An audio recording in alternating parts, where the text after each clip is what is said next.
It's all about Knight Rider when I have the huge pleasure of talking to no other than Rick Avery. Rick was a stuntman in Knight Rider for 9 episodes. In the second season, he was in Silent Night, A Good Night's Work. He was in Mouth of the Snake. In the third season, he was in Nightlines. And in the fourth season, he was in Burial Ground, Night Sting, Night Song, Fright Night, and Night of the Rising Sun. So a huge amount of stunt work in these episodes for Rick Avery, who also on certain occasions appeared on screen in Knight Rider. This is probably the most prominent part of his on-screen presence. I'm going to talk to Rick about how it was doing stunts on Knight Rider. I'm going to talk to him about how it has been doing stunts through the 80s, 90s, up until now. Rick Avery has a huge amount of credentials. He's a stunt man, he's a stunt coordinator, he's a director.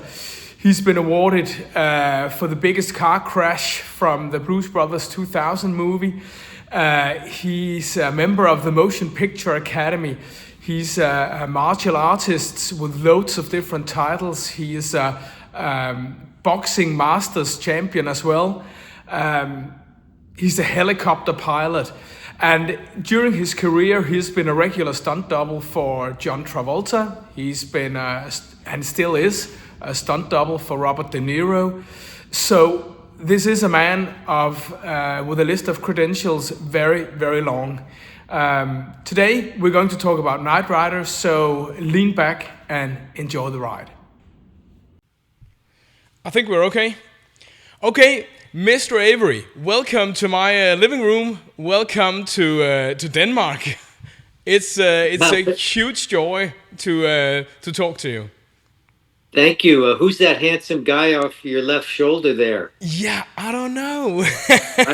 Maybe I you don't can know. tell me. No, he looks familiar, but that's not me anymore for sure. I love it. I want to start out by thanking you so much for taking the time to talk to me. I'll make, of course, a presentation of you, but I think when I have you right here, I must say that I'm humbled when I look at your resume. You have so many awards, so many fantastic achievements through your career. You are a writer, you're a stuntman, you're a stunt coordinator, you're a director, you are a martial arts champion, you are a champion of boxing as well. Yeah. Is it called Boxing Masters? Yes, yes. Yeah. So just so that the audience know, this is a man of a huge amount of achievements that I'm talking to today. And it's all about Knight Rider. I don't know if you want to start out by telling a bit about how you came into the world of Knight Rider. Well, Knight Rider was, correct me if I'm wrong, but it was in the 1980s, correct? Yeah, 82 to 86. Yeah. 82 to 86. And I did my first stunt job in 1980.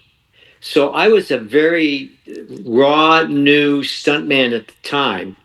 And Jack Gill and Bob Bravo. I think Bob Bravo ran the first couple of Knight Riders, and then Jack came in. Yeah. And Jack and I were in a group called the International Stunt Association. So that was kind of my in.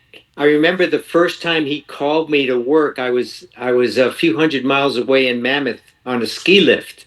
And I was so sorry to turn the job down. I said, Jack, I'll drive down. I was such an eager stuntman with so few credits to my name. So to get a job, I was willing to get off the ski slope, jump in my car, drive down there to work the next morning. He said, no, don't bother, Rick. I'll have you in on another time. And he did. And, I did, what any young stuntman would do. I wasn't doing very big gags back then because of my newness. Do you know what I mean? Not compared to what I did later in my career. Yeah. but I appreciated the opportunities that Jack gave me. That's fantastic. So Jack Gill was your way into the Knight Rider world. Yes. Um, what did you do in your life when you came into Knight Rider and when you started on Knight Rider? Well, after I was in the Army for a couple of years, and when I got out, uh, I I went back to college, and then I decided that I I was fighting a lot down in Los Angeles. I lived in Santa Barbara, so I would travel all over the Western United States, and this was the time Chuck Norris and Joe Louis were my mentors just before I started fighting. And I met a man named Kim Kahana, who was also a martial artist. And he had a little stunt school in Chatsworth, California. And he was teaching people how to do high falls, more like low falls, horse work, camera fights, those types of things. So I trained with him off and on for about 4 years, and then with the idea of becoming a stuntman, and it didn't work out. So I decided to become a policeman. I had my karate school in Santa Barbara, and then 6 years into being a cop, I had an opportunity to meet John Travolta. It's the long story is in my book, of how I eventually became his stuntman, stunt coordinator, and I doubled him for about 10 years. So yeah, that's kind of how I got in the business in a very, very short story. Okay, so and you were part of season two in Knight Rider, being in Silent Night and A Good Night's Work, Mouth of the Snake, among other episodes as well. Yeah. Yeah, yeah. I mean, the memories that I have are kind of funny. I don't remember what the episode was where I get hit by a car that's backing up, but David was there, Hasselhoff.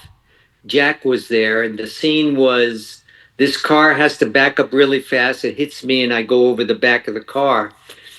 And what happened was after I did the gag, I was dusting myself off, and the crew, when you normally do a cool stunt, will applaud, and everybody was applauding, and but the applause continued for a very, very long time. And then I looked at David, who was looking down at my waist area, and apparently my pants were too tight for the actor I was doubling, and my private parts were hanging out of my pants, and that's why the crew was giving me this standing ovation, which is something I guess I could brag about. But yeah, we repaired the pants, and we went again. But that's one of my humorous times on Knight Rider. There was That's another there was another time when Jack was driving Kit, and he had to go up a ramp and take out a outhouse, or an Andy Gump, as we call him. And I had to look out a little tiny peephole at Alan Jones, who kind of has a quirk about him. Do you know what I mean? He has a yeah. twitch, and he was supposed to give me my cue to jump out of this just before the car hit it.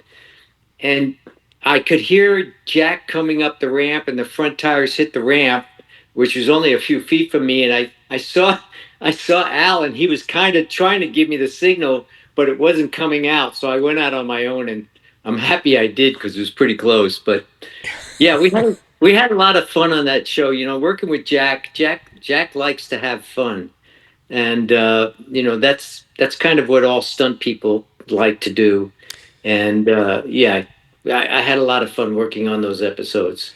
How big a stunt crew was there, and did that change over the years? Because you came back for a single episode for Nightlines in season three, and then you came back and did numerous episodes in season four. Well, the golden age for stunt people in Hollywood was in the 1980s. We had a lot of television here in Los Angeles. We had the A Team.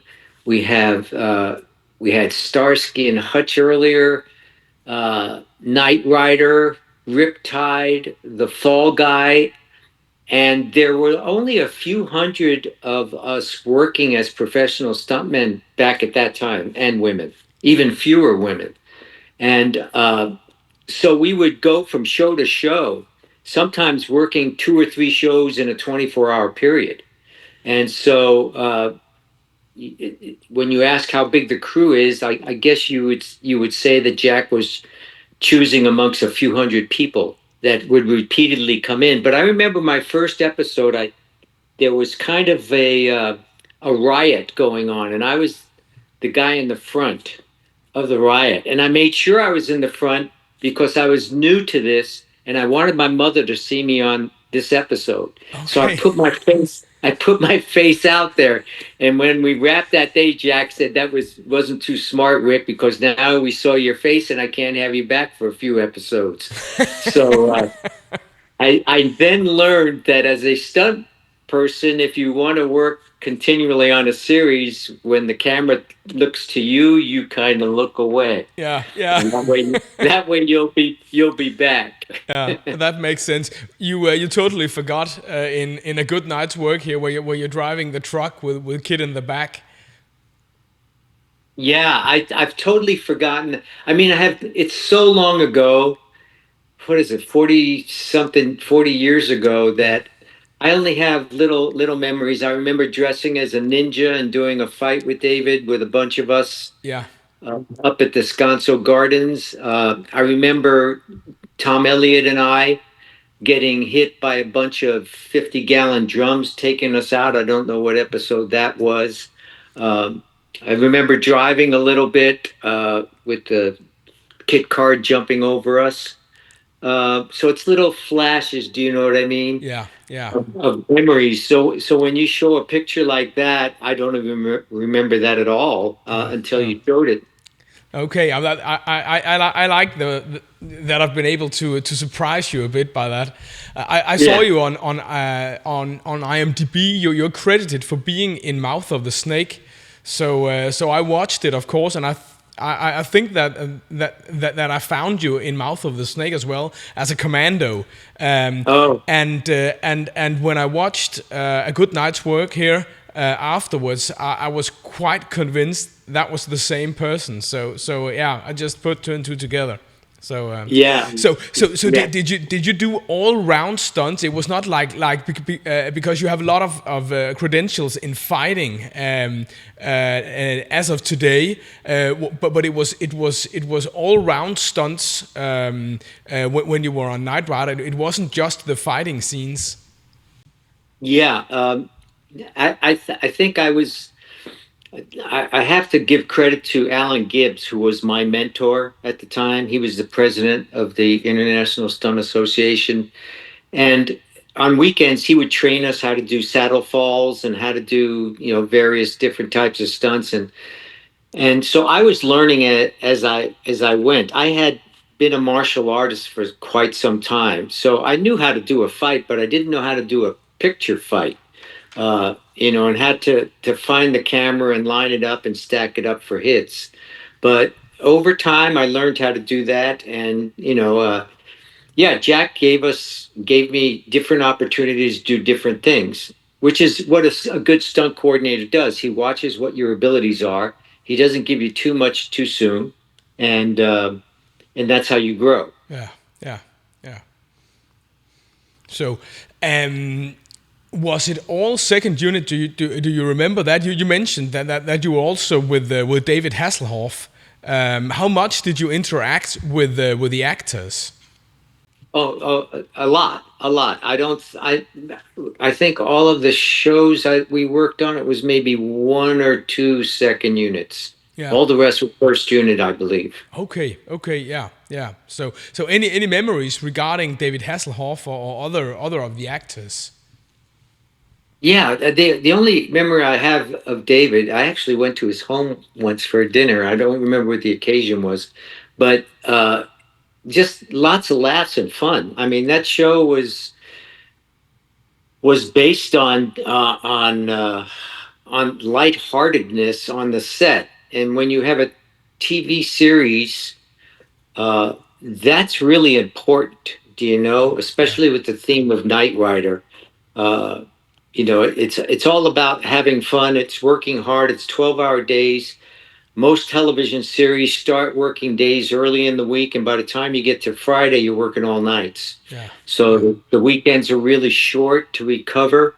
So those crews tend to become very close, like a family. You're spending all of your time weekly, with the same people. And I just have fond memories of that particular show. Okay. Yeah. Yeah. Do you remember anything about the cars? Yeah. The different types of cars, because there were stunt cars, there were a hero car, and all different types of cars, uniquely built to do something. Yeah. And I used that later on. Yeah. They had, I think Jack said something about train wreck cars that they Yeah, used. yeah, Yeah. So they would use those for certain things and jumps, and there were tow vehicles, there were picture cars. There was I. They were almost running out of cars, like they were on the Dukes of Hazzard. On the Dukes of Hazzard, they had a full-time guy that was out looking for cars because yeah, they were running out of them. yeah. So when I did Blues Brothers 2000, we shot that in Toronto, and we did the biggest car wreck in history, 54 cars in Yeah, two and days. you won an award for that. I did. I Yeah, did. yeah. We actually got, Congratulations, it's brilliant. thank you. Thank you. But Jack was up there with me, and I think uh, he helped me out a lot because we had, I believe, 12 or 14 different bluesmobiles. Some of them were made for speed, some were made for crashes, some were made for being on a gimbal, some were made for jumps. So we had at least a dozen bluesmobiles, and I think that advice came from Jack being up there with me. We had to design ramps and pipe ramps, and uh, he was amazing with the skill. If I could brag about Jack for a second, uh, John Landis, who did the first Blues Brothers, decided that he wanted the Bluesmobile to arrive as it did in the first movie, coming down the street and then doing a 180 and parking on the other side of the street. So he said, "How are you going to?" And he said, "I want two expensive cars for that slide to happen in between without wrecking those two expensive cars." And the CGI guy raised his hand. He said, "Oh, I could put those in post." And John said, "No, I want it for real." So the first night that Jack had to work doing that particular stunt, they went down the street, and I asked John Landis, I said, "How far do you want the bumper of the Bluesmobiles to be from the two cars he slides in between?" And he said, "Make it 3 feet." So I went over there, and the grips were setting the cars, and I said, not Transpo was setting the cars, and I said, "Guys, make it wider. John's not going to know how far 3 feet is. So make it a little more." And John was right behind me. And he said, "I heard that, Avery." And so he called for a grip, and he said, "Bring over a tape measure. I want to make sure this is exactly 3 feet." Well, Jack came down the street really hot, and he threw his 180 to the opposite side of the street, and he put it right between those two cars. But that's not the end of the story. Landis wanted to push it more, so he called the grip back over, and he said, "Make it 2 feet." So then Jack came back in again, and he threw the 180, nailed it right in between these two expensive cars. Still not the end of the story. John came back, he measured it to 1 foot, and Jack put it in there again. That's the type of driver Jack was. And that's because he did all of that work on Knight Rider. I remember him I remember him jumping in the car and just taking this old Hasselhoff wig and dropping it on the top of his head and taking it off. It was that kind of fun. You just Yeah. don't do that nowadays on sets. They have hair and makeup, and people come over and bother you. Jack would just toss it on and say, "Let's go." that's that's fantastic. Do you remember? Did they wreck any cars while you were on the show? Oh, all the time. Yeah, yeah. They were always wrecking cars. They were jumping. I mean, Kit was just a huge part of that show. So anytime I was there, something was going on with Kit. Yeah, Either we were jumping out of the way of it was jumping over us, it was crashing near us, it was chasing us. It's so many different things, and then causing havoc as it would. yeah, So yeah, yeah. yeah, it was always there. How much rehearsal did they do before car stunts, before fight scenes? How was that? Um, I'm going to sound like an old fogey right now, but back then, during those TV series, you would hire the right stunt person for the job. So, for instance, if I showed up on Fall Guy one morning, there weren't any rehearsals for anything. You just went and did it. Now, this is before Video Village. Yeah, This is before replay. Um, and then I got hired on. I did 4 Batman movies, 3 with Chris Nolan. yeah, And when I got called to do the first one, Tom Struthers, who was the assistant stunt coordinator, said, "I need you out here 5 weeks before we start shooting because we're going to rehearse." And I'm saying, "We're going to rehearse what?" And he said, "We're going to rehearse the car chase." And I said, "We show up and do that. We're trained. We know how to do that. We don't really rehearse car." We did that for 5 weeks on all 3 movies. all right, yeah, So back then there weren't rehearsals. I mean, we might rehearse something in a scene once so that the camera people could see where they're going to be, short rehearsal, but we just did it. I mean, Tom even asked me on one of those Batman movies, he said, "I want to rehearse a pipe ramp," because I've done a lot of car pipe ramps and wrecks later in my career as it goes. And I said, "You want to rehearse a pipe ramp with a police car? You're going to wreck that car." And he said, "Yeah, mate, but it's somebody who had never done one before, and I want to rehearse it." So I said, "Okay." So I could build a whole bunch of hundreds of boxes, and we pipe ramped the car, and it turned over and landed in the boxes. They flipped it back over, and they used it in the movie. So okay, big yeah, difference between how much the Britain people rehearse, which is great, and how much we did back then, which yeah, is just on the set rehearsals. yeah, yeah. That You would show up to a show and just strap in and do a car rollover. It's just how it was back then. How about the interaction with the actors? Because there must have been instances where the actors was always also involved in this type of stunt in fight scenes and so on. In any rehearsals with the actors or Well, we would always have a stunt double for an actor in a fight. okay, So yeah, usually the way you would do that is you do a master, what we would call a master. It'd be multiple cameras, multiple angles, and you would shoot a wide shot of the fight. yeah, And then you would take portions of that fight, and yes, the actor would step in for his close-ups for that portion of the fight. okay, yeah, So depending on his ability and how he came across on camera, the better he was at doing fights, the more he we could utilize his footage. yeah, So yeah, very close work with the actors all the time. And the same has to go with a car chase. You have to shoot the car chase, and then you have to plug the actor in a tow vehicle or something like that. Now they have things like the biscuit where they actually are sitting in the car and somebody else is driving it from outside of the car to make it look like he's driving. But yeah, you need the integral parts of the actor's face to match in. So yes, the actors, we're working with them constantly. of course, yeah, yeah, yeah. So in between what you did on Knight Rider, you went on to do a lot of other shows. Yes, Yeah, lots. yeah, yeah, yeah. I can see that from IMDb. And Jack would then call you back, or how did that work? Yeah, Jack. Oh, you mean on Knight Rider or Yeah, other yeah, shows? yeah. Yeah, no, he would call me back if I was available. I was, of course, come in.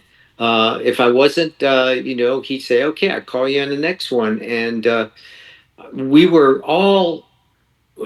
It was the glory days of, like I mentioned before, of the '80s, early '90s of stunt people. We were just working so much. So for a stunt coordinator like Jack, he'd be up sometimes really late at night trying to find somebody for the next morning. Yeah. And it was really great because the stunt coordinators knew, well, Rick, I'm calling you for tomorrow morning, and I would say, well, I'm working all night on Riptide. Can I come in an hour late? And he'd say, yeah, come in an hour late. I'll lie.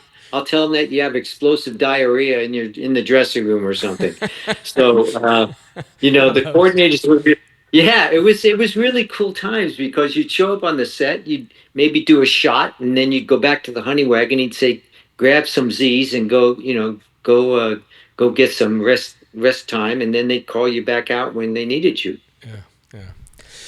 Any memories regarding the difference between shooting on stage at Universal and being out on location? I think you would be the one to correct me, but I think almost everything I worked on was outside. Yeah, on location. Yeah, on location. Yeah, I Yeah. don't remember working on stage maybe once or You twice, were but I you were in don't. you were in Fright Night in season 4, and that I think that was towards the end of the show, just a few weeks before it was canceled, Huh. and I think that took place entirely on the Universal backlot. Ah, Wow. I don't even remember that. I don't even remember what I did on that episode.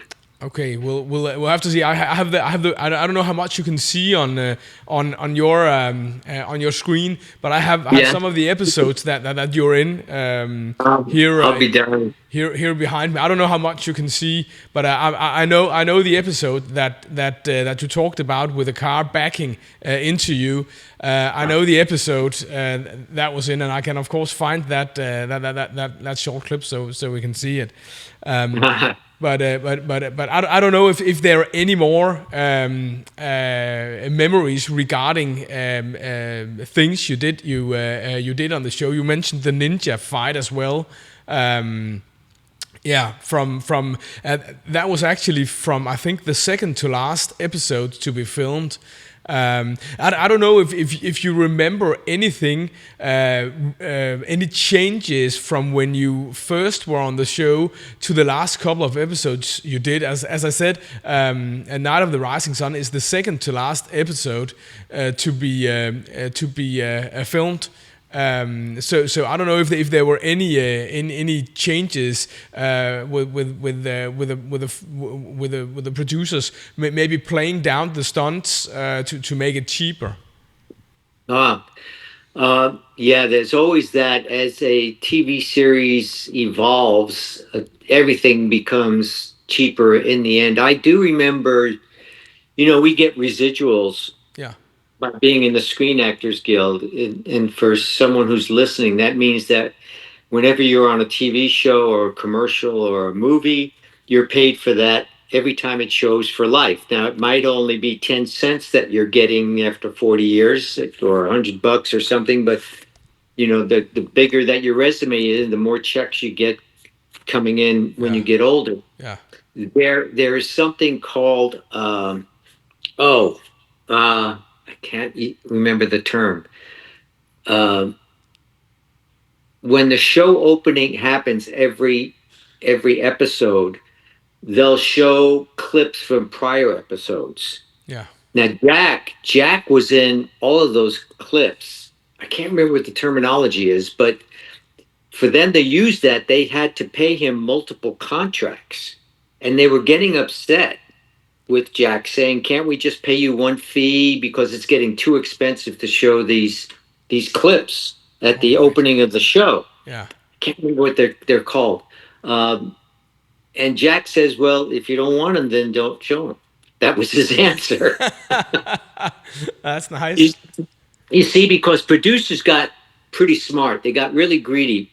Back then, you could work on a show like Knight Rider, and wear a red hat and have a mustache or a beard, real or phony, and that was an identifiable character.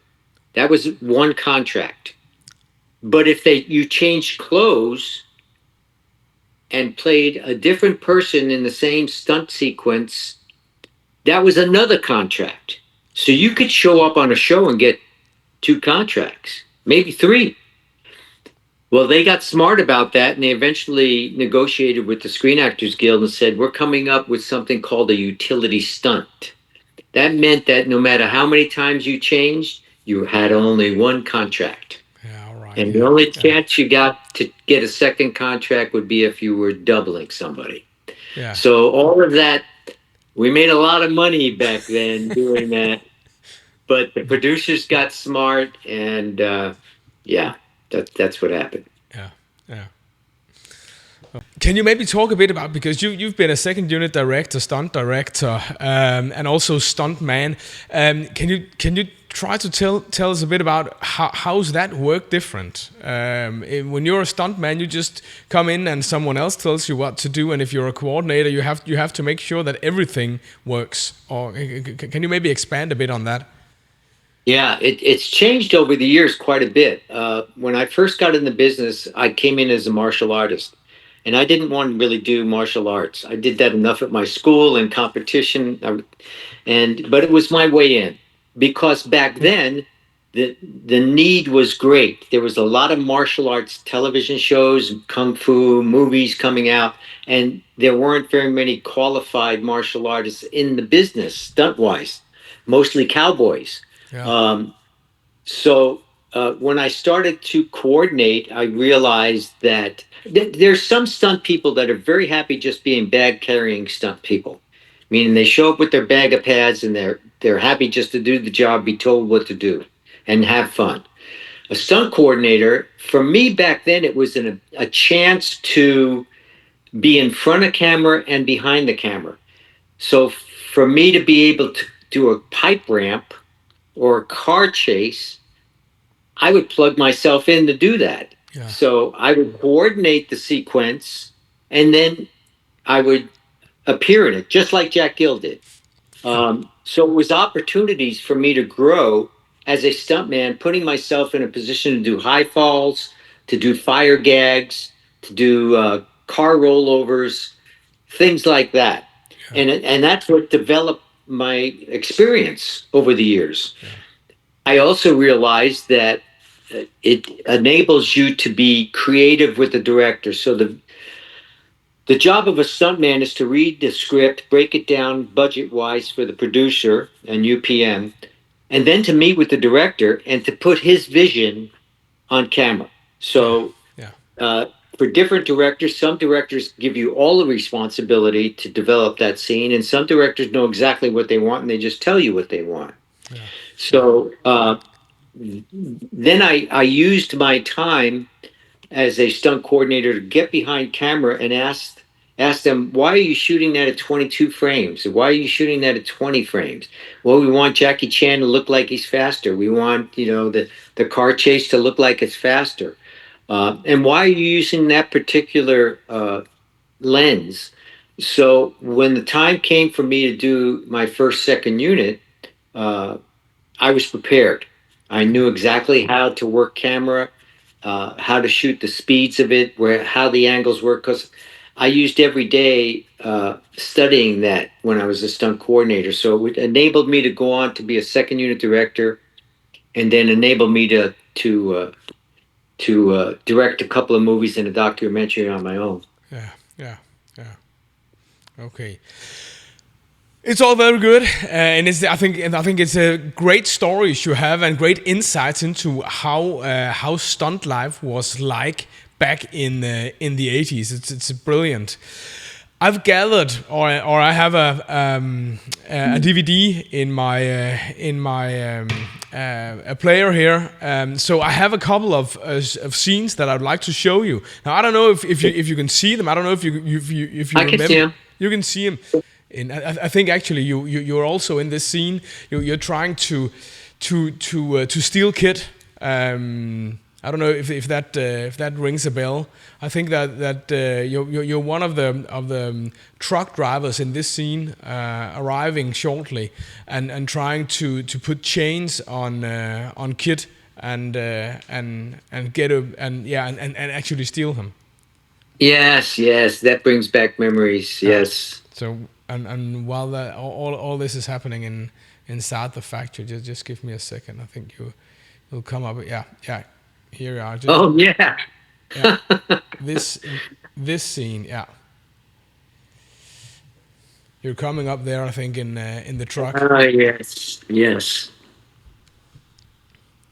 and yeah. So I don't know. You're probably in the truck backing it up. Yeah, I think that was you. I think it was when I was young and handsome. I, st- I still, I, still I think you look very young and handsome. I can say as well. Yeah, yeah, and I think that your work keeps you young. Yeah, it's Yeah, true. It's yeah, true. It does. yeah. It's hard physical work. How do you work out? How do you keep in shape? There you are actually under Kid probably. Yes. Yeah. Well, to stay in shape, I work out 5 days a week, Yeah, stretching, weightlifting, cardio. I box. I still do martial arts, and it's hard. It's a discipline. I don't like working out anymore, but this is my tool. So yeah, it's not like they want you to fall out of the tree when you show up. They want you to climb it too.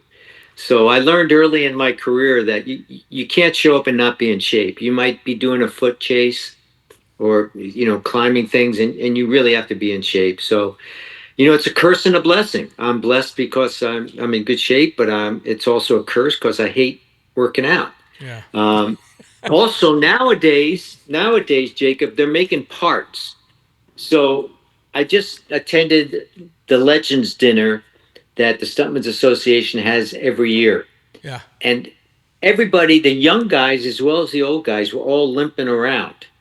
And it's not unusual to see stunt people limping around, uh, but they were all limping because they were recovering from uh, artificial hips and artificial knees and artificial shoulders. So you can go to the store now and you can buy these things, you see, and the doctor will put them in. yeah. Not really, but uh, I over the last year and a half, I have a new hip and a new knee, and it's extended my stunt career. Yeah, yeah, yeah. It's Yeah. it's.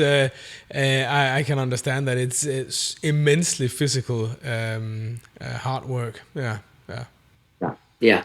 Yeah. I mean, we do, stunt people, women and men in this business.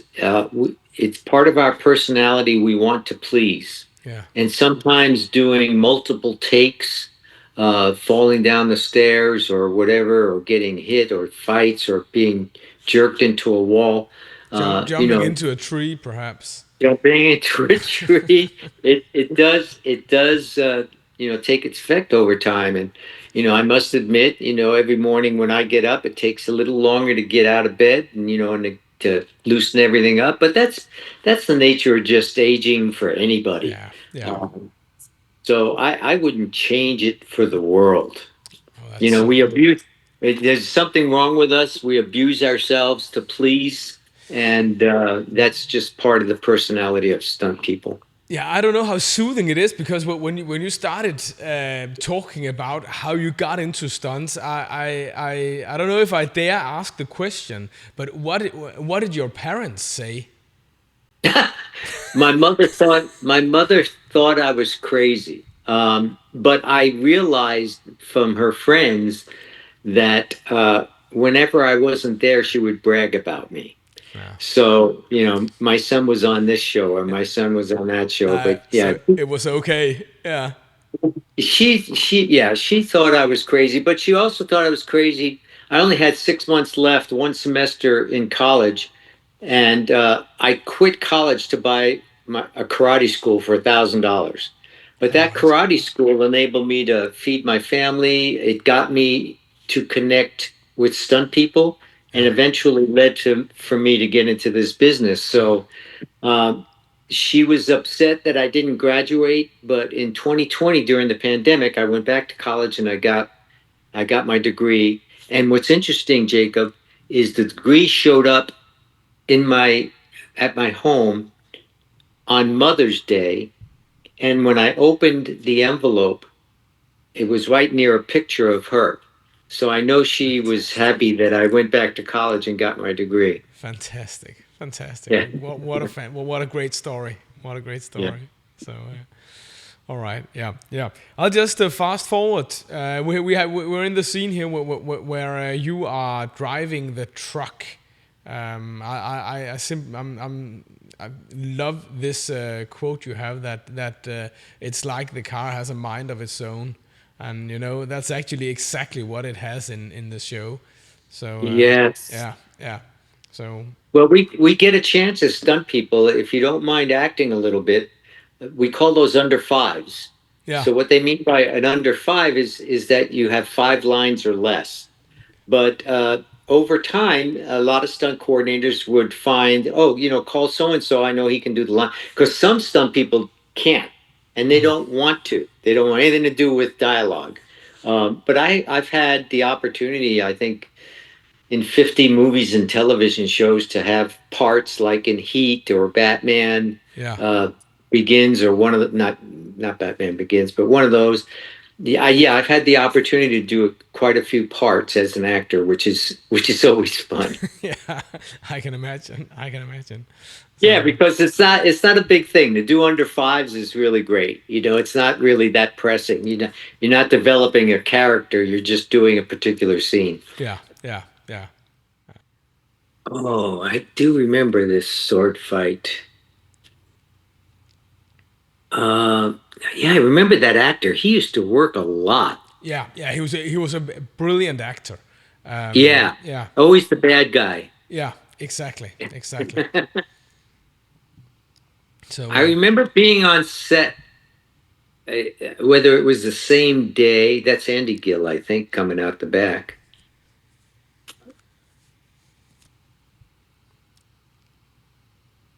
Oh yeah, look at it that. does have a mind of its own. That's how the line of his Yeah, song. yeah, yeah. Oh boy. So and we have a scene as well where Kid comes flying into the apartment and stops right before it smashes into a wall. Um, but I don't know how much you remember of this. I I do remember that sword fight, but I don't think I was involved in it. Maybe I was around the set when they were doing it. I don't know. Was that when you were hired in for a show? Did you get the job for a week? Now you've been on this a good night's work. This episode was that from this date to this date you'll be on Night Rider, and that's it for now. Yeah, yeah. So you come in and you do. Sometimes it's only a day, Yeah, uh, to work on an episode. Sometimes it's a few days. So yeah, it wasn't. I don't know that I may have done one weekly here or there, but mostly it was come in for a day and just do this, or 2 days. yeah, yeah, But that's how most TV shows are. You yeah, come in, you do your thing, and you leave. yeah, yeah, yeah. Yeah, in also in that respect, you are an expert called in to do a to do a specified task. Yes, Yeah, yes. You, yeah, you come in with a particular skill level, and that's what you're paid to do. But that's the difference between being a stuntman or woman back then and now. So I just did a hustle where I went to this event on the weekend, and they had young stunt people come up and hustle us as stunt coordinators. yeah, And the thing that I kept mentioning to them, and the question I would ask is, I would say, so what's your background? And they would say, well, I'm a martial artist. And I would say, well, that day's come and gone. Everybody's a martial artist nowadays. But I would say, can you ride a horse? And they'd say, no. I said, can you ride a motorcycle? No. Can you throw a 180 up to a Mercedes? No. So what can you do? I mean, if I wanted to take you to Chicago, am I going to bring five stunt persons or am I going to bring one that can do it all? Yeah. And it's Yeah. not like you have to be an expert in all of those things because if you have to do a wheelie on a motorcycle upstairs, we're going to bring in an expert to do that. But if I want you to just do a drive by really quick or a little bit of a chase, you should be able to do that. Yeah. So the stunt people back then were able to do a lot of different things. Yeah. The stunt people of today, I hate to sound like an old grouchy guy, are only skilled in one or two things. Yeah. And they don't like hitting the ground like we did. So, yeah, we would be brought in for a particular skill level, but the stunt people back then had lots of different skill levels. Okay. Yeah. Yeah. This is like me watching episodes of Walker, Texas Ranger, where they would ask me questions. Do you remember this fight with Chuck? And I went, I did a lot of fights with Chuck, Yeah. whether it was movies or television series, and I can't remember one to the other. Oh, Uh, I don't this, know. Am I? That's Al Jones in there? I think. To the left. I think you're probably better. I'm quite sure you know these people better than I do. Um, but this is one of the very great action scenes of this two-parter. Actually, I was wondering if you were doubling the guy playing David Dalton. You know what? I don't. It's kind of hard for me to see the characters. Yeah. It's kind of small, but yeah, my guess is Dave's probably too tall for me to have been his double. Oh I don't yeah. recall doubling him, but I might have been one of those persons Yeah. in that fight. Yeah. You're also Yeah, a helicopter pilot. yeah, I am. Yeah. So You you know, sorry. yeah, I think I'm the only I'm the only person in the whole world that has an extensive helicopter resume doing production and stunts and helicopters and a stunt resume on the other side of it. Yeah. But I remember the first time I was a commercial airplane pilot uh, for a while on the side. I didn't work as commercially. And I remember thinking, wow, stunt people are the coolest people on the set. They really are, you know? But then one day a helicopter came and arrived on the set and was blowing dust on it. And I went, no, that guy's the coolest guy on the set. And so I went out and I got my helicopter license. I eventually got my commercial helicopter. Then I flew for the news, and I also flew on forest fires, uh, and probably did, and then did a lot of movie production as well. Yeah. Um, so yeah, I do a lot of helicopter. I still fly helicopters. It's a joy of mine. I and I've been able to balance that career along with the stunt career. Yeah. Yeah. But no helicopter flying on Knight Rider. No, no, I didn't have my license back then. Okay. I had Okay. my airplane, but I didn't. No Okay. flying Okay. helicopter. Okay. I wish I had. So, I think I've found the scene here. Okay, You knew the name of the garden you were in, or Descanso Gardens. Yeah, yeah, it's just yeah, yeah, outside of LA. yeah. I had the fortune of interviewing Rommel Moore, who plays the young boy in this episode. Yes. Hopefully, I'll reunite with him in Copenhagen this Um, summer and show him my kit replica. oh, Yeah, nice. that I hope that will be doable. So, but let's watch it. Yeah, there are a lot of ninjas. You're simply dressed in ninja clothes in this. Yeah, I was upset because again, I was a new stunt man, and I wanted my mom to see me, and we had these hoods on as ninjas. So I think Mike Vendrell might have worked that day. Jeff Amata, James Liu, I'm guessing, was there. Uh, mostly Asian guys, I believe, Yeah. made up the stunt crew. But I knew all those guys because I was a martial artist with them and had worked on martial arts scenes with them. So yeah, yeah, I remember that that day doing the fight. That's yeah. So you were in the fight, but you had nothing to do Yes. with what's happening with the car, or you were chasing it, or do you remember? No, I don't. I don't think I was one of those. I can't remember to tell you the truth. I do remember doing the fight, um, but that's all I remember. Yeah, yeah. Yeah. It's it's more than 40 years, and yeah, I look at your resume. Would say you haven't just been lying on your couch for 40 years. Yeah. It's funny. I should mention that my second book. I'm looking up at my where my books are. Yeah. My first stunt book was called The Life at Risk, and the second one was Too Old to Tell Lies. And that's what I say now is all the stories. It's all lies anyway. You get a you get No, you you get a can't bunch of remember anything. I love it. I can't remember. It's funny. You get a bunch of stunt people in a room, and all of a sudden the 10-foot high fall is a 40-foot high fall, and I jumped out of the car and we were going 30 miles an hour, and you were really going five. So Yeah. you know, it's so I always say it's all lies. Everything I'm telling today is a lie. Fantastic, fantastic. So, okay, I think we're gonna end up with me finding this scene that you started that you talked about to begin with.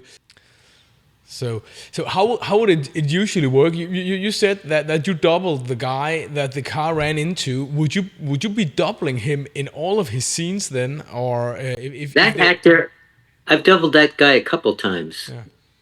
Yeah, yeah, Yeah, I doubled and, and, him. and, and he would also be the one that the car runs into. Yeah, when in the scene you mentioned to begin with. So I'll Where it just backs up. yeah, your word backs up exactly. Yeah, I'll Yeah. just I'll just try to find it here. Yeah, I was trying to find that footage myself a few years ago. Somebody was asking me about that because it's in the book. I talk about the comedic part of it, my pants tearing, Yeah, and I was trying to find a still shot because I used to have a still shot of that somebody took on the set, yeah, all right, but yeah, yeah, yeah. yeah, but I lost it. I lost the still picture of it. So I'll just I think it would be this scene. Yeah, I think it was. Yeah, that's it. Yeah, that's the car. That is you flying. Yeah, that's me. Yeah,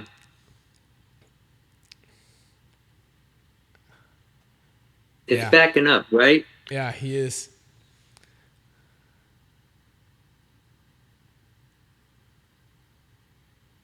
Yeah, and I forget that actor's name, but he was smaller than me, so the pants they put me in, yeah, that's me. The pants they put on me were so tight they tore out the crotch.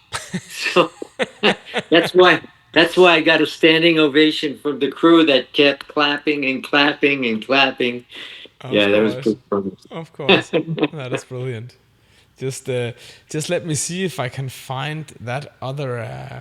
What episode was that? This is from a season 2 episode called Silent Night, and actually, Silent Night. yeah, and the guy, the actor playing the gypsy boy that is supposed to back into you, is actually also a good friend of mine.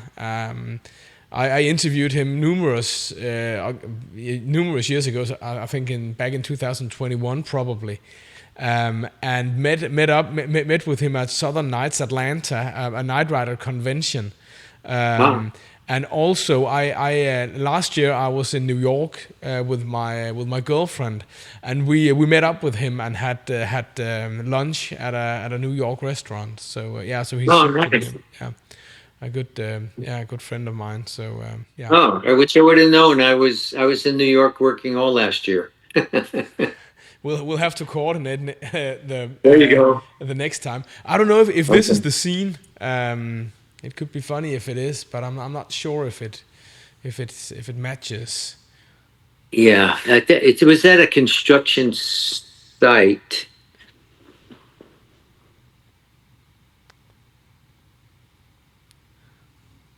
I don't know if it's. I'm just trying to remember. Oh no. Yeah, would that be Night Lines instead? No, I don't think so. But it's probably not this scene. I'm just trying to remember if anything goes on at a construction site. In the other, I'm not sure which episode it is. But here at least we have a car banging into yeah, it's a shed of some kind, and Kid is trying to, yeah, to save Michael. Yeah, I think that same actor. I doubled him in the car, Yeah, but I think he was a passenger, not a driver. yeah, all right, yeah, yeah, Might have been Mario Roberts driving the car because I think there were the three of us in that. yeah, yeah, yeah, Yeah, yeah, yeah. yeah. I remember You that. were a gang of three. Yeah, yeah. Okay. So yeah, great. Well, fantastic! It's been yeah, it's been a huge pleasure listening to so many fantastic stories regarding stunts. I think my second to last question would be: can you? I know, and it doesn't have to be too long, but can you try to sum up how the stunts have changed from the 1980s up until now? Yeah. The stunts in the 1980s, late 70s, 1980s, we were still figuring things out. Uh, Pipe ramps for doing car rollers were new. It was an easier way than and cannon rolls off of cars. Air rams were just being invented. Kenny Indoso and Bobby Cummings were coming up with that, and they were rams that would send you. Do you know what I mean? Instead of a mini tramp, which is what they used to use. You would jump off the mini tramp and then get some air. So this air ramp would send you in the air. Jack Gill was one of the best riders of an air ramp that I've ever seen. Um, there's the opening of a movie where it's an explosion and he's coming off a cliff off of an air ramp. Uh, Ratchets, meaning wires attached to your back that would pull. Yeah, Descenders. These are all things that were being developed in the 1980s. And so we would show up on a set and the director would say, well, what's going to happen? And we say, I don't know. Let's do it and we'll figure it out. That's how it was back then. yeah, We were living on the edge and developing these things. Uh, Hitting the ground was part of the deal. Flash forward to today, a lot of CGI, a lot of AI. So you're having bodies manipulated by a computer. And I just saw, if you get a chance to watch a movie called Mercy, I just watched it the other night, and it's a huge car chase. A lot of it's shot from above. There's pipe ramps, there's rollovers, there's crowds being split by cars, all AI. yeah, So the future is bleak for stunt people. It used to be when a stunt person would come to me and say, how do I get in the business? I would give them the advice of how to get started, how to train to do the things that you needed to do when called upon. But now when they come to me, I say there's no future for you in this business. AI is taking over a lot of the action sequences. So the call for the amount of stunt persons needed for a particular scene has been minimized. The residuals that we got that were huge. Uh, for instance, I worked on Titanic. I think my first residual check that I got was $40,000. You don't see that anymore because they're streaming. Everything's going to streaming. Yeah. So the residuals are minimal.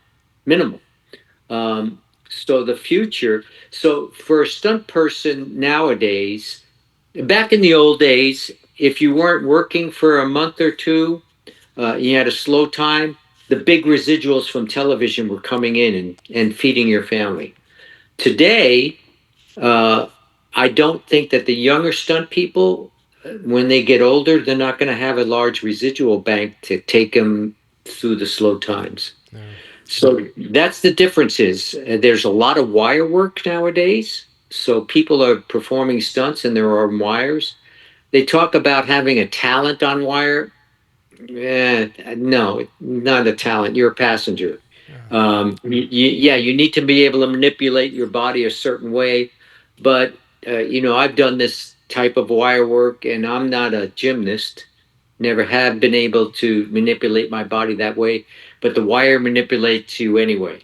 Yeah. So, yeah, I'm sad to say it, but if you're thinking about being a stunt person, think about doing something else.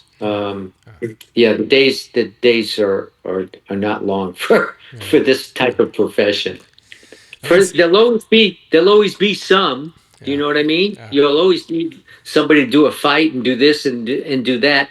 But those mass show ups and those mass car chases, they're already doing it with AI, and it looks good. Yeah, yeah, it looks good, but still, yeah, yeah. Call me old-fashioned, but there's something honest about a Pontiac Trans Am flying through the air. Yeah, Yeah, exactly. And yeah, I remember seeing my first car rollover in person, and it's an amazing thing to see. And being able to do that 54 car pileup that I did on Blues Brothers 2000, people today approach me and say that's CGI. I went, nope, there was a driver in every car. Um, yeah, but those you'll never see that again. It'll no, never be done again. no. Yeah, Okay. but it's been a great ride for me. I'm Yeah, fantastic. I'm Fantastic. I'm I'm still fortunate enough to be working and I'm still doing stunts and God bless me. Yeah, For an old man. For an old fantastic. man, I'm doing okay. Yeah, yeah, you are, you are. Yeah, I would encourage all viewers to go to rickavery.net. Is that the correct address? Yeah, yeah, Yeah. and try to look up his credentials. It's yeah, it's magnificent. So Rick, we're coming to the end now, and I think my last question will be that you've accomplished so much since Knight Rider. What do you think? I can tell you that people are still meeting up every year. There's a convention in Atlanta for Knight Rider fans, where some of the from the cast and crew turns up, and we have a great time on a Friday and a Saturday, and enjoy a great time together. Yeah.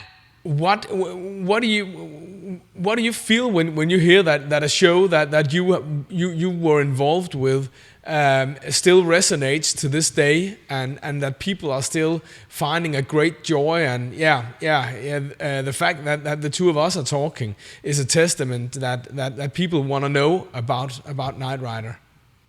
Yeah, it is a great testament, and it's the same thing when they came out for the movie Fall Guy. A lot of the original people like us that showed up for the premiere. Uh, I've worked on some Star Trek things and coordinated some Star Trek movies, and they have their conventions. So yeah, it's a blessing, and it's wonderful to see that people are still interested in the work that we did years and years ago. Fantastic. I think it's a great way to end this. So thanks so much for taking time to do this, Mr. Avery. It's been a huge pleasure. The same for me, Jacob. It's nice to meet you, and good luck with your show. Fantastic.